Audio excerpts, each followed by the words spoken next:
Your relationship with Clapton, to use him as an example, goes all the way back. I mean, there's a great famous story of Eric wanting to join the band, late '68 or whenever it was. The friendship that you had, and the guitar friendship in particular, you see him, is he one of your favorite guitar players, and have you kept a relationship with him all those years from the late '60s? Since the late '60s, I didn't see him sometimes for periods of time, but we've been friends ever since then.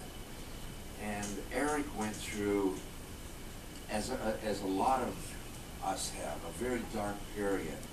And there was some time during that period where I felt like I needed to just get out of the way. Yeah. That him and his friends were on a mission that I wasn't brave enough to go on. so anyway, except for those periods of time, over the years, we've been friends and we've been talking about doing something together since we first met. And we've done some things together. Yeah. We wrote the song, It's in the Way That You Use It, For the Color of Money together. And I found this other song for him, Change the World, we did for the movie Phenomenon, which he won Grammys, and the best for this, the best this, and the best that. Turned out to be an extraordinary thing on that. So, and I played on one of his, a song on one of his records years ago. It was funny to be playing guitar on Eric Clapton's record. Although one of the great moments I remember when I was at the Rock and Roll Hall of Fame, when you and Eric played, I guess maybe it was Bobby Bland. Well, you guys did Further On Down the Road one day. Man, what it was Up the road. Up the road. Up the road. Yes, up the road. Not down, up the road. But still, a great performance that I wish people could hear. Amazing. Well, we did that in the last waltz. Did that in the last waltz. So that's why he said, why don't we do that here? And after we did that, the thing at the Rock and Roll Hall of Fame, induction ceremony, I inducted him into the Rock and Roll Hall of Fame. And so I've inducted more people into the Rock and Roll Hall than anybody. And they keep, and I've, in the past, I've tried to help out with what they do a little bit and everything, but in the last few times they've asked me, I've said no. I mean, they're going to think like the fix is in here. Why is this guy on? But I inducted Van Morrison, Elmore James, Eric Clapton, Alan Toussaint, and maybe somebody else. What would have happened? This is a question I've always wanted to ask you, and I bet a lot of you would ask the same question if you were sitting here.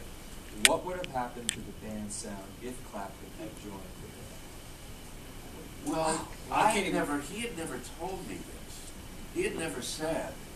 When I came to Woodstock, he was spending the time he was hanging out with me, that whole time, and he never said, "Listen, what do you think about me hooking up with you?"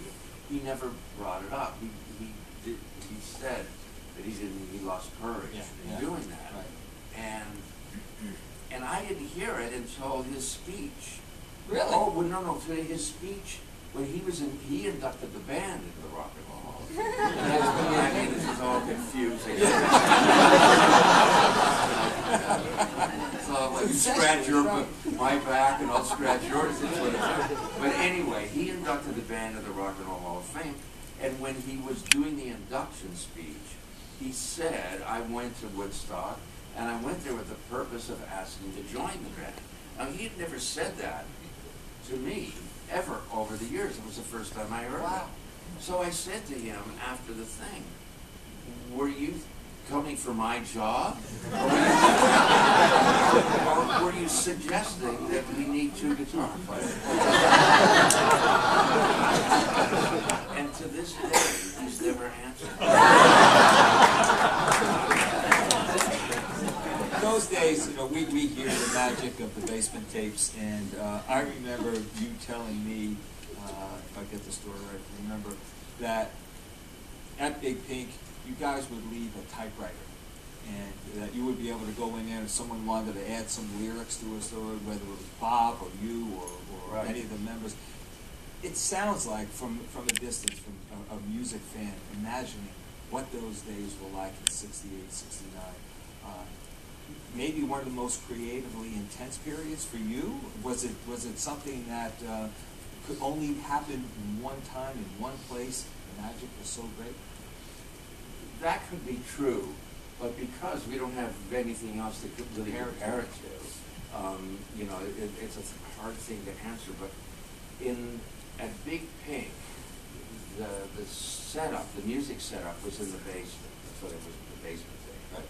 And then up in the living room, there was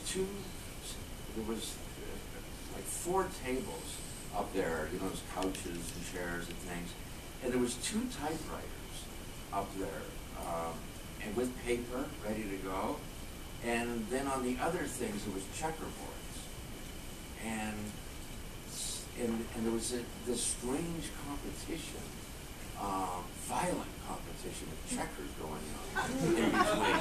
And people would get so frustrated that they'd just go to the typewriter and just take it out of the typewriter and type something, you know. And you know, Bob would come up with these crazy things. He ate heavy in a bottle of bread, and he was like, "That's how I really feel."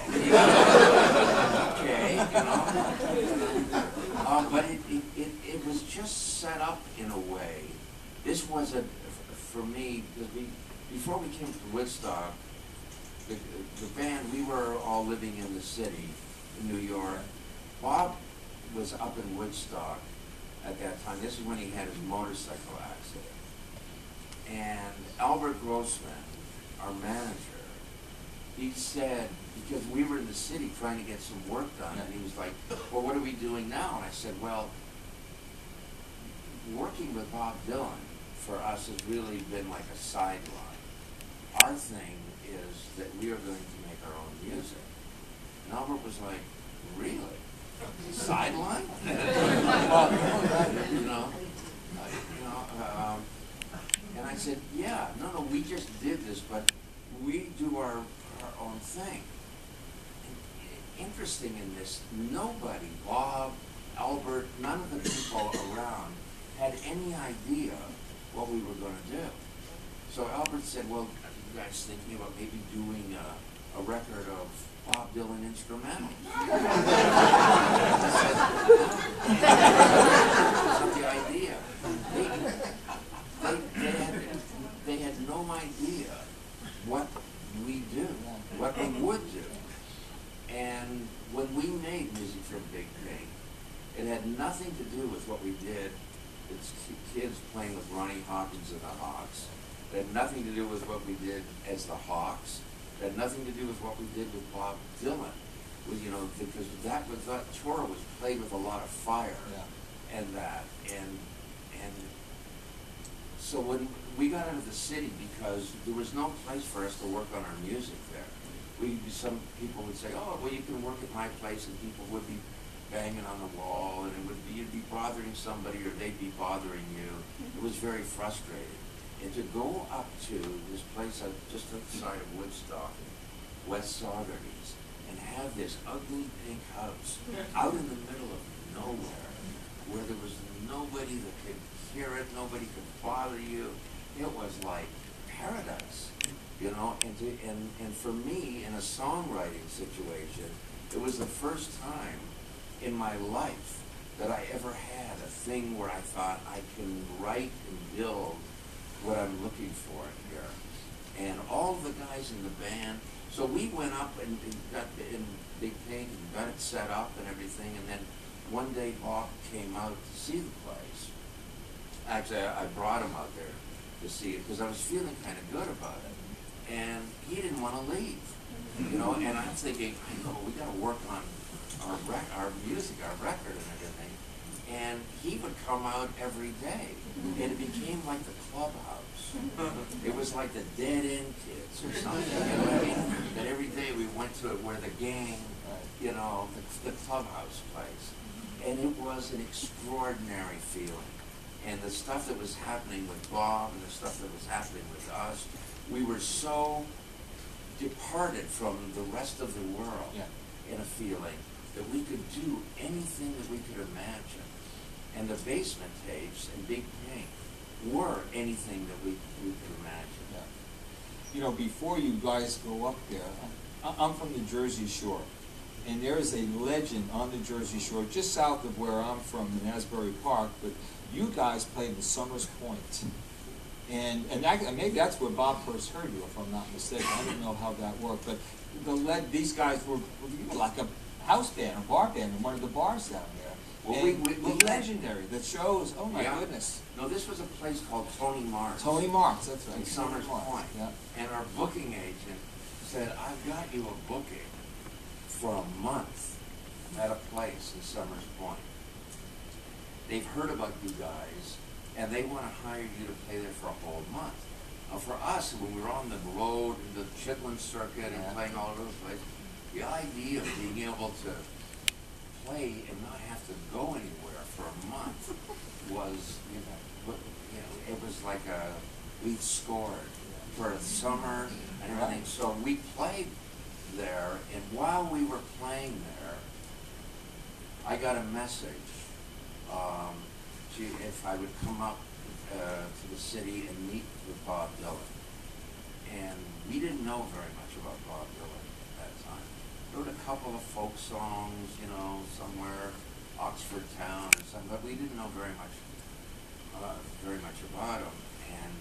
And this thing was set up to come up like the next day. It was one of those things. So I didn't even have time to get any records and get familiar with it. And it was, and I thought, what does he want me to come up to New York for? I didn't know what was going on. So anyway, I went and met with him, and he wanted to hire me to play with him and these other musicians. Just you? Yeah. Because at that time, I was kind of like, I think I was 20 then, and I was a young, wailing, raging guitar player. And people had said, "Oh, this guy, you should check out this." And that's what it was. And so anyway, I went and met with him, and I told him, I said, I played with these other guys. I'm not going to leave them. So he said, well, how do we work this out? He said, what if we just do two things, 2 gigs?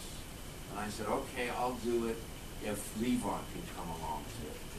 Just the 2 gigs, and that's it. And I said, and then if we see if it, goes somewhere, then you should hear these other guys. This is a really good group. He said, no, I've heard you guys, you're this and that, but I already got these other guys that I'm playing with, Al Cooper and these other guys. So we played those couple of things with him at Forest Hills and the Hollywood Bowl. And in our musical experience and frame of mind at that time, it was kind of awful. And to be really honest about it, it was, just because he didn't know what you do to make this thing really click. He didn't have that kind of experience. He said that he played with bands and everything, but it didn't seem very evident. You were 20 going on 40 in terms of your experience.